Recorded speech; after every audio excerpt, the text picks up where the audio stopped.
وړاندې کې نور سواتي صاحب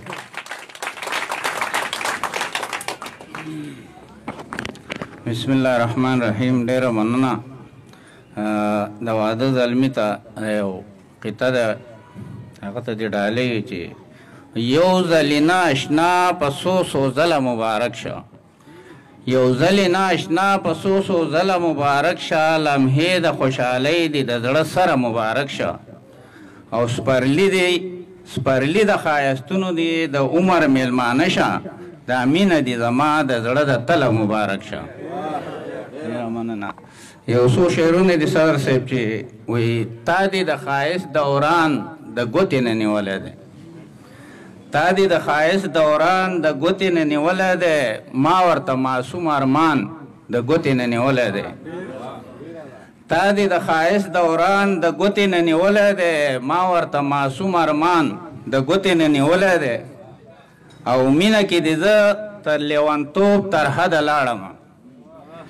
مینه کې دې زه د لیونتوب تر حده لاړم، ژوند مې سراسر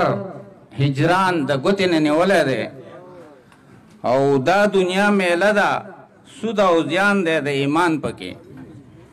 دا دنیا میله ده سود او زیان دی د ایمان پکې، ډېرو پکې خپل ایمان د ګوتې نه نیولی دی،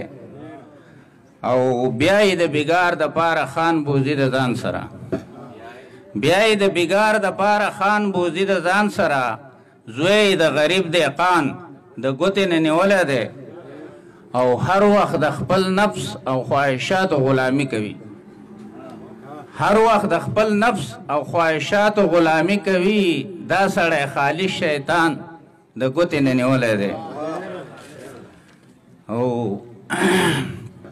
یو څو شعرونه نور دي صدر صاحب چې وایي چې خواله مې ګلرخ په ناز پنځه ځله راځي، چې خواله مې ګلرخ په ناز پنځه ځله راځي، نو خود به پسې غیر غماز پنځه ځله راځي، چې خواله مې ګلرخ په ناز پنځه ځله راځي، نو خود به پسې غیر غماز پنځه ځله راځي، او دا باز دی داسې نه ده چې دا خراړه جو بس لاړه، دا باز دی